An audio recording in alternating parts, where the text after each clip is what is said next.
전도서 기자의 고백처럼 해 아래 새 것이 없습니다. 역사는 반복된다는 뜻이죠. 인간의 초기 역사부터 살펴보면 끊임없이 전쟁의 역사가 펼쳐지고 있습니다. 인간의 이기적이고 악한 본성은 변하지 않는다라고 하는 것의 반증이라고 할 수가 있을 것입니다. 사람들이 모이기만 하면 항상 끊임없이 싸움과 갈등과 전쟁의 역사가 계속되어 왔습니다. 인간의 물질 문명이 발전하고 인간의 교육을 많이 받으면, 인간이 더 많은 것을 누리고 가지기만 하면 더 이상 이상적이고 유토피아와 같은 세상이 올 것이라고 기대했지만 이제는 누구도 그런 기대를 하지 않습니다. 지금 또 우리 저 북쪽에 있는 러시아와 우크라이나 가운데는 재래식 전쟁이 펼쳐지고 있지 않습니까? 지금 또 세계 여러 곳곳에서 일촉즉발의 전쟁의 위기 상황이 펼쳐지고 있기 때문입니다. 우리도 세계에서 유일한 분단 국가로 종전이 아닌 휴전 상황 가운데 우리나라도 살아가고 있지 않습니까? 그러나 이러한 전쟁이 눈에 보이는 현실 속에서만 일어나는 것이 아니라 영적 세계 속에서도 이런 영적 전쟁이 벌어지고 있다라고 하는 것을 여러분은 얼마나 인지하고 살아 계십니까? 사도 베드로는 성도가 치룰 영적 전쟁에 대해서 다음과 같이 경고합니다. 베드로전서 5장 8절 말씀입니다. 근신하라 깨어라, 너희 대적마귀가 우는 사자같이 두루다니며 삼킬 자를 찾나니 너희는 믿음을 굳게 하여 저를 대적하라. 이렇게 말씀하고 있습니다.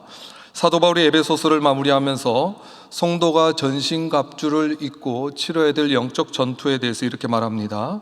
에베소서 6장 12절 말씀입니다. 우리의 씨름은 혈과 육에 대한 것이 아니요 정사와 권세와 이 어두움의 세상 주관자들과 하늘에 있는 악의 영들에게 대함이라. 여러분들은 영적 전쟁을 얼마나 인식하고 내가 영적 전쟁 중에 있다고 생각하며 살아가십니까? 제가 좋아하는 미국의 존 파이퍼 목사님이 이렇게 말했습니다. Wartime mindset. 성도들은 지금 영적 전쟁이 치열하게 벌어지고 있다라고 하는 것을 매 순간 생각하며 살아야 합니다라고 말했습니다. 그래서 우리가 구약에 등장하는 여러 전쟁들을 보면서 단순히 영토를 뺏기고 빼앗기는 일반적인 전쟁으로만 보지 않고 성전, 즉 거룩한 전쟁으로 보면 우리가 영적 전쟁으로도 배울 메시지가 많이 있습니다. 특히 택한 이스라엘 백성과 다른 이방 나라와의 전쟁을 단순히 눈에 보이는 혈육의 전투라고만 볼 수가 없는 것입니다. 그래서 이스라엘 백성들과 다른 나라의 전투를 영적 전쟁으로 볼 수가 있습니다. 그렇다면 전쟁에서 가장 중요한 것은 무엇일까요? 바로 전략을 파악하는 것입니다. 우리의 전략도 중요하지만 더 중요한 것은 상대방이 어떤 전략을 가지고 전투에 임하느냐라고 하는 것을 파악하는 것이 너무 중요합니다. 그래서 우리가 지폐지기 백전백승이라고 듣고 있지만 원래 이 말은 손자병법에 나오는 말인데 지피지기 백전불태로 시작하는 긴 문장입니다. 이 뜻을 해석하면 이렇습니다. 적을 알고 나를 알면 100번 싸워도 위태롭지 않고, 적을 모르고 나만 알면 한 번 이기고 한 번 지고, 적도 모르고 나도 모르면 싸울 때마다 위태롭다, 이런 뜻이 되는 것입니다. 그래서 전쟁에서 이기기 위한 기본적인 전제는 상대방의 전략을 파악하는 것입니다. 뱀처럼 지혜롭고 비둘기처럼 순결하라는 예수님의 말씀처럼 우리가 아무리 순결해도 뱀처럼 지혜로움을 가지고 우리를 공격하는 적들의 괴계를 파악하지 않으면 순결함만으로는 승리할 수 없는 것입니다. 뱀처럼 지혜롭게 우리를 공격해오는 세상과 사단의 전략이 어떠한지를 파악해야 이길 수 있는 것입니다. 이런 관점에서 아수르의 사네립 왕이 보낸 랍사게의 공격과 그에 대한 히스기야의 반응을 보면서 영적 전쟁을 어떻게 치러야 될지 그 비결 살펴보도록 하겠습니다. 이 당시 중근동의 패권 국가는 아수르였습니다. 잔인하고 무도한 그런 전략을 취한 나라로 유명했는데요. 그러나 그렇다고 해서 아수르가 무식하게 무력으로 압도하는 전략을 취했던 것만은 아닙니다. 한민족을 정복하기 위해서 얼마나 주도 면밀하게 준비하고 또 파악했는지 오늘 본문을 통해서 보면 놀라울 정도입니다. 사내립은 랍사게를 보내서 먼저 심리전을 펼칩니다. 그 당시 이스라엘의 종교적 상황, 국제관계에서 역학관계를 정확하게 랍사게는 알고 있었습니다. 심지어 랍사게는 자신의 언어가 아니라 유다 방언을 사용해서 심리전을 펼치기도 합니다. 얼마나 아수르라고 하는 나라가 한 나라 이스라엘을 공격하기 위해서 얼마나 치밀하게 준비했는지를 보여주는 대목이라고 볼 수가 있을 것입니다. 우리 성도의 생활도 마찬가지입니다. 여러분, 우리를 공격해오는 사단은 결코 호락호락한 존재가 아닙니다. 사도 베드로가 말씀하셨듯이 우는 사자가 삼킬 자를 찾듯이 지금 또 호시탐탐 노리면서 우리의 약점, 우리의 연약한 점을 꿰뚫고 있으면서 어느 영역을 어떻게 공격하면 우리가 죄를 짓고 부패하고 타락할 수 있을까? 오늘 또 사단은 우리를 노리고 있는 것입니다. 아마 아담 이후로 태어난 모든 사람들, 수백억 명의 사람들을 죄를 짓게 하고 지옥으로 보내면서 사단은 수많은 케이스들을 연구하면서 어떻게 하면 지금 또 믿는 성도, 택한 성도들이라고 할지라도 은혜에서 멀어지고 타락시킬까 호시탐탐 우리를 노리고 있다라고 하는 것을 우리는 인지하고 랍사게를 통해서 우리에게 주는 교훈을 귀를 기울일 수 있어야 하겠습니다. 첫 번째 원리입니다. 영적 전쟁에서 중요한 것은 믿고 의지하는 대상을 확실하게 하라는 것입니다. 하나님 아닌 대체자를 찾지 말라는 것입니다. 여러분, 랍사게도 심지어 자신들의 공격으로부터 이스라엘을 지키기 위해서 다른 나라, 다른 대체자를 의지하는 것이 대안이 아니라고 하는 것을 알고 있습니다. 그래서 너희들 혹시 애굽에게 도움 요청하려고 하니 근데 그것은 상한 갈대 지팡이를 의지하는 것이고 자기 손을 찌르는 거야 라고 분명히 알고 있습니다. 물론 이스라엘을 두렵게 하기 위한 의도로 이 말을 한 것이지만 이 말이 진리를 포함하고 있습니다. 적이 우리를 공격할 때 말도 안 되는 새빨간 거짓말만 들고 나오는 것이 아닙니다. 부분적 진리를 들고 나오는 것입니다. 사단도 알고 있습니다. 세상이 우리에게 전쟁을 걸어올 때 또 다른 세상의 대상을 의지하는 것이 도움이 되지 않는다라고 하는 것입니다. 그러나 우리는 하나님을 의지하지 않고 문제가 발생할 때마다, 어려움이 발생할 때마다 사람을 찾아가고 권력을 의지하고 힘을 의지하고 대체자를 찾아가는 경우가 얼마나 많이 있습니까? 그러나 그것들은 랍사게의 말처럼 상한 갈대 지팡이에 불과하는 것입니다. 그것을 의지하는 것은 자기 손을 찌르는 것과 같은 것입니다.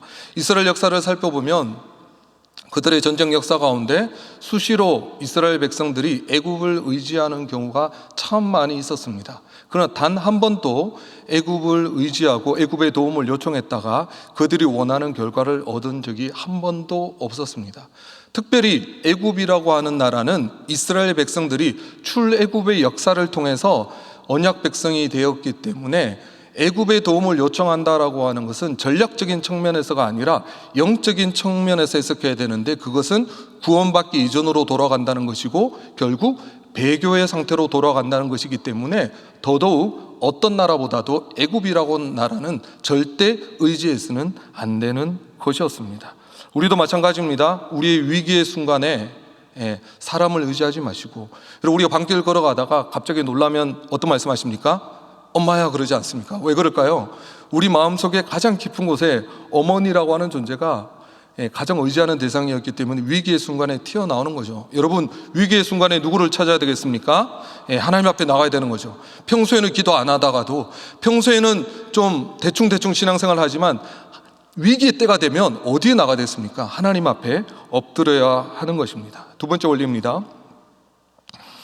세상이 때로는 우리를 배타적이고 극단적이라고 하는 세상의 평가에 대해서 두려워하지 마시고 거기에 마음을 두지 마시기 바랍니다. 7절 보시기 바랍니다. 랍사가 이렇게 말합니다. 이스라엘 백성들이 너희들은 여호와만을 신뢰한다고 할지 모르지만 그것이 얼마나 헛된 것인가에 대해서 설파하고 있습니다. 랍사게는 아마 알고 있었던 것 같습니다. 히스기야가 왕으로 즉위한 즉시 종교개혁을 하면서 산당과 제단들을 없애버리고 여호와만을 섬기는 신앙을 회복한 것을 랍사게도 알고 있었습니다. 그리고 그들의 왕이었던 히스기야가 아마 이런 말로 우리가 여호와만을 신뢰하자라고 말할 것을 이미 알고 그것을 공격하고 있다라고 하는 것입니다. 하나님만을 섬기는 것이 융통성이 없고 배타적이고 극단적이다라고 말하는 것은 일관적인 이 사단의 우리를 향한 공격이었고 세상의 공격입니다. 에덴 동산에서 뱀이 하와를 유혹하면서 어떻게 말합니까?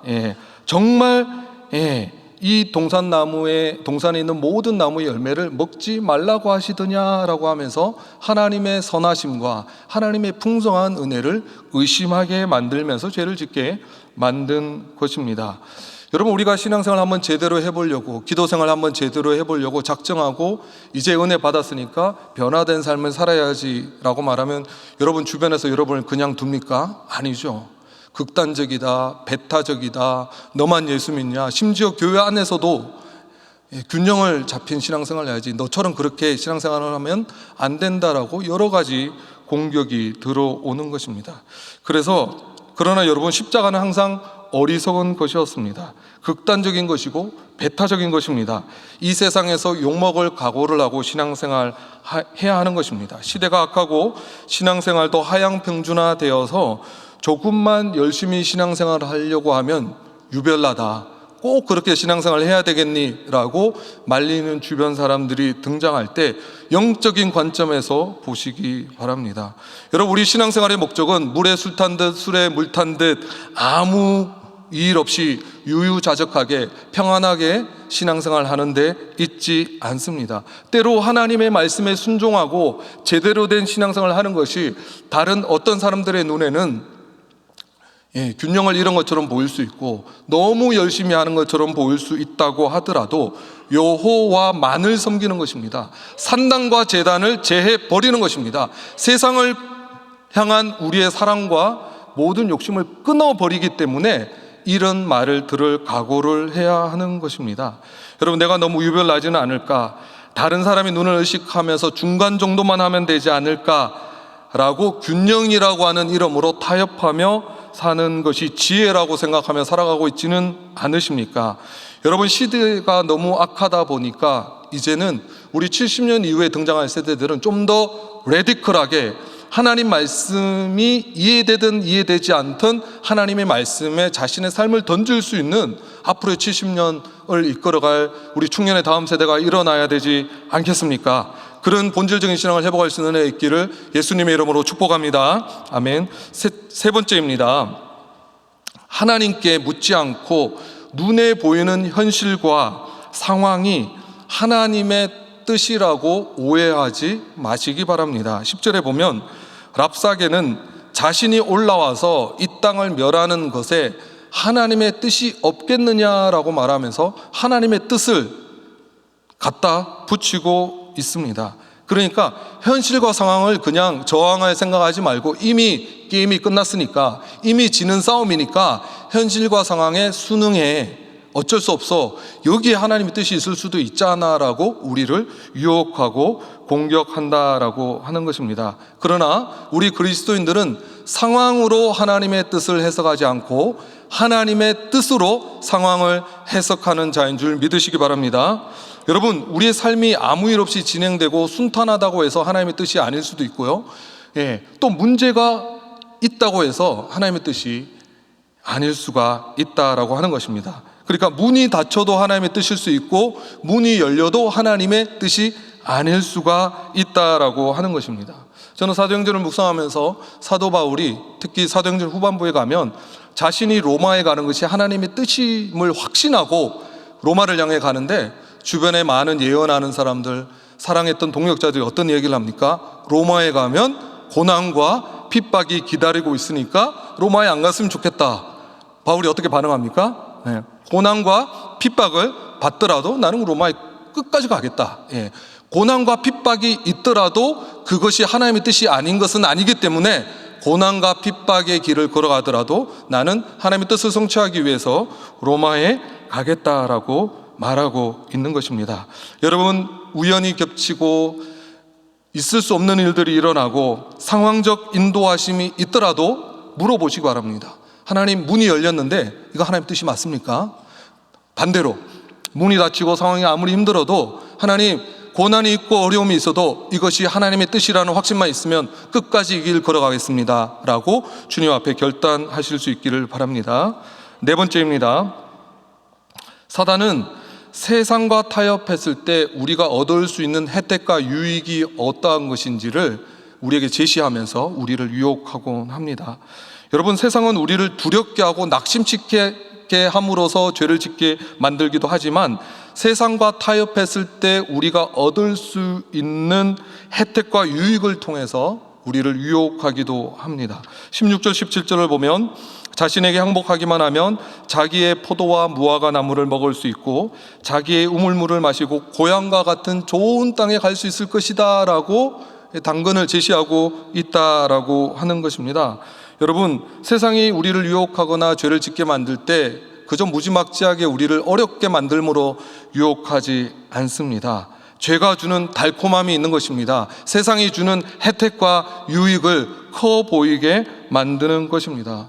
여러분, 세상과 타협하고 죄를 짓는 것이 고통스럽기만 하고 아프기만 한다면 누가 죄를 짓겠습니까? 죄가 주는 달콤함과 쾌락과 즐거움이 있는 것입니다. 그러나 죄를 짓는 그 순간만큼은 세상이 다 가진 것 같고 내 뜻대로 행복한 것 같지만 그 짧은 쾌락과 비교도 되지 않는 하나님과의 관계의 소원해짐과 하나님 앞에 나아가지 못하는 죄가 주는 고통과 아픔이 있는데 그것들은 최대한 축소시키고 죄를 짓는 것이 얼마나 즐겁고 행복한 것이지만 부풀리게 만들어서 그것을 덥석 물게 만드는 것이 사단의 전략이다라고 하는 것입니다.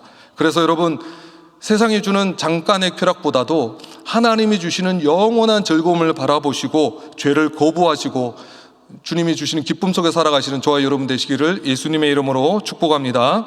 마지막 다섯 번째로, 사단의 전략은 여호와께서 우리를 지키시고 보호하신다라고 하는 하나님의 말씀을 의심하게 만들고 믿지 못하게 합니다. 하나님의 보호하심만으로는 세상의 공격 앞에서 우리가 생존하지 못할 것이다 라고 생각하게 하는 것입니다. 그리고 하나님의 성실하심과 하나님의 보호하심을 선포하는 하나님의 말씀을 듣지 못하게 하는 전략을 펼치는 것입니다. 우리가 하나님께서 우리를 건지시고 구원할 것이라고 선포되어지는 복음의 메시지를 우리가 듣지 못하고 의심하기만 하면 자신의 손아귀 아래 우리가 놀아날 수 있다라고 하는 것을 사탄은 너무나 잘 알고 있습니다. 그래서 여러분, 성도들에게 가장 고차원적인 영적 공격은 무엇입니까? 하나님의 말씀을 하나님의 말씀으로 듣지 못하게 하는 것이죠. 하나님의 성품과 하나님의 성실하심과 하나님의 선하심에 대해서 하나님의 말씀을 선포하는데 정말 하나님이 그러신 분이야? 아니면 그 예배 중에 선포되어진 말씀을 듣지 못하게 만들고 의심하게 만들므로써 계속해서 우리를 위협함으로 하나님의 말씀을 듣지 못하게 하는 것입니다. 우리가 아무리 어려운 가운데 있어도 고난 가운데 있어도 우리의 귀가 열려 있어서 하나님의 구원하심과 하나님의 어떠하심을 들을 수 있는 귀가 있다면 우리는 회복될 수 있는 것입니다. 그러나 여러분의 예배 중에 하나님의 말씀이 하나님의 말씀으로 들리지 않기 시작했고 하나님의 말씀을 의심하기 시작했고 하나님의 선하심과 하나님의 보호하심이 믿어지지 않는다면 이미 여러분은 사단의 전략 안에 넘어가고 있는 것입니다. 믿음은 들음에서 난다고 했는데 특별히 로마서를 지나고 그 다음에 고린도전서를 읽는 이 상황 가운데 얼마 남지 않지 않았습니까? 하나님의 말씀을 잘 들으시고 믿음을 회복하시는 저와 여러분 되시기를 예수님의 이름으로 축복합니다. 그럼 이러한 랍사계의 영적 공격 앞에서 히스기야는 어떻게 반응했을까요? 잠잠하고 한마디도 대답하지 않습니다. 이것이 히스기야의 명령이었고 백성들은 히스기야의 명령에 따라 잠잠하고 어떤 말로도 대응하지 않았습니다. 사실 이것은 전략적으로도 봐도 괜찮은 전략입니다. 여러분, 프레임 싸움이라고 들어봤죠? 한쪽이 상대방을 공격하기 위해서 자신에게는 유리하고 상대방에게는 분리할 수밖에 없는 어떤 프레임, 어떤 문제들을 들고 그 이야기를 꺼냈을 때 그 이야기에 대응하는 순간 어떻게 되는 거죠? 이미 분리하게 되고 지기 시작하는 거죠. 엘리야김과 셈나와 요아가 랍사게가 유다 방언으로 말을 하겠다 그러는데 유다 방언으로 말하지 마세요 그러니까 오히려 더 조롱하면서 그치 그것들이 너희들이 원하지 않는 바람에 더 해줄게 이러면서 더 이렇게 조롱하고 협박하는 것 보시기 바랍니다. 여러분, 세상적인 방법으로도 상대방의 프레임에 말려들면 지는 싸움을 하는 것인데 영적인 전쟁에서는 더더욱 그러한 것입니다. 말도 안 되는 사단이 어떤 논리를 가지고 여러분에게 접근해 올 때 반박하고 싶고 일일이 대응하고 싶고 그것은 사실이 아니다라고 입증하고 싶은 생각이 드더라도 대응하지 마시고 잠잠히 기다리시기 바랍니다. 뭘 기다려야 될까요? 하나님이 일해 주시도록 기도하는 거죠. 37장 14절에 보면 히스기야는 어떤 말로 대응하지 않고 단 한 가지 자세를 잡습니다. 뭘까요? 바로 그 글을 그대로 가지고 하나님 전에 성전에 펼쳐놓고 하나님 앞에 단독자로 서서 하나님 이거 보십시오. 하나님 이 일을 어떻게 하시겠습니까? 하나님 역사해 주십시오라고 기도하고 있는 것입니다. 그러면서 기도를 부탁합니다. 누구에게 부탁하죠? 바로 이사야 선지자에게 기도를 부탁합니다. 여러분, 영적 전쟁은 인간적인 노력과 우리의 감정을 내려놓고 무릎 꿇고 기도로 하는 것입니다. 영적 전쟁은 하나님이 하시도록 너희는 가만히 있어 주가 하나님됨을 아시도록 무릎 꿇고 나아갈 때 영적 전쟁이 시작되는 것입니다. 성경에서 영적 전쟁의 가장 중요한 모델은 출애굽기 17장에 나오는 출애굽 이후에 첫 번째 아말렉과의 전투에서 모세가 아론과 홀과 함께 산에 올라가서 손을 들 때 어떤 일을 합니까? 현실의 전쟁에서 여호수아를 포함한 수많은 사람들이 이기지만 손이 내려가면 어떻게 됩니까? 지는 거죠. 뭘 보여주신 거죠? 너희들이 앞으로 수많은 전쟁을 하게 될 텐데 너희들이 아무런 준비되지 않는 채로 출애굽했다 할지라도 너희가 기도의 손을 들면 내가 대신 싸워주는 거지만 기도하지 않으면 너희들은 필연적으로 전쟁에서 패할 수밖에 없어라고 하나님께서 이스라엘 백성들에게 초장에 가르쳐 주신 것입니다. 그래서 여러분, 영적 전쟁에 들어왔다라는 생각이 드시면 기도의 자리로 나를 부르시는구나. 기도의 손이 약해지고 기도의 손이 내리기 시작하면 나는 질 수밖에 없구나라고 생각하시고 기도의 자리로 나아가시기 바랍니다. 우리가 잘 아는 전신갑주에 대해서 에베소서 6장에 대해서 배치를 보면 기도가 얼마나 필요한지 알 수 있습니다. 1장부터 3장까지 교리를 복음에 대해서 말씀을 전합니다. 그리고 4장부터 6장까지 실제적으로 우리가 어떻게 빛의 자녀로 어떻게 하나님의 자녀답게 살아갈 것인지, 그리고 부모와 자녀와의 관계 속에서 또 종과 상전의 관계 속에서 또 부부 관계 속에서 실제적인 권면의 말씀을 하면서 갑자기 이 영적 전쟁에 대해서 말씀을 하는 거죠. 뭘까요? 우리가 실제로 하나님의 말씀을 듣고 우리 실제적인 삶의 현장 속에서 그 말씀대로 순종하며 살기 위해서는 전신갑주를 입고 영적 투쟁을 하지 않으면 말씀을 듣고 행하는 것이 너무 어렵다라고 하는 거죠. 오늘 또 가정에서 부모와 자녀의 관계 속에서 우리 일터에서 우리 삶의 현장 속에서 하나님의 말씀대로 순종하지 못하도록 만드는 사단의 괴계가 분명히 있을 수 있기 때문에 에베소서 6장을 마무리하면서 영적 전투에 전신갑주를 입고, 근데 그 전신갑주 마지막 부분에 보면 6장 18절에 보면 모든 기도와 간구를 하되 항상 성령 안에서 깨어 기도하라고 하는 거죠. 우리가 전신갑주를 알고 입었다 할지라도 전신갑주가 작동하게 만드는 원동력은 기도에 있다라고 하는 것입니다. 충년교회 70주년을 맞아 우리 오늘 또 70년사 우리 책을 다 한 권씩 받지 않았습니까? 대대로 5대 동안 이어지는 그 역사를 보면서 여러분 어떤 생각이 드셨습니까? 저도 받아서 다 읽어보지 못했지만 제게 주시는 확신이 있습니다. 한 가정이, 한 공동체가 하나님의 말씀 안에 든든히 세워지기 위해서는 때로는 갈등과 어려움과 아픔이 있을 수가 있지만 그때마다 하나님께서는 기도하는 사람들을 통해서 영적 전쟁을 하게 하시고 그 공동체를 보존하시고 지켜오셨다라고 하는 것입니다. 앞으로 충령교회 70년의 역사 가운데서도 하나님께서 이 기도하는 세대를 일으켜 주셨으면 좋겠습니다. 여러분, 보이지 않는 영적 세계 가운데서 우리가 기도함으로써 영적 세계가 바뀌면 눈에 보이는 현실 세계가 바뀌는 것입니다. 여러분이 영적 전쟁 가운데 있다면, 여러분의 가정 가운데 전쟁의 분위기가 느껴지신다면 지금 바로 하나님 앞에 나아가서 기도하면서 단판 지어야 될 때인 줄 믿으시기 바랍니다. 그리고 기도의 자리에 나가시면서 주변에 신뢰할 만한 분들에게 중보를 부탁하시고 목회자에게 기도를 요청하는 것을 부끄러워하지 마시기 바랍니다.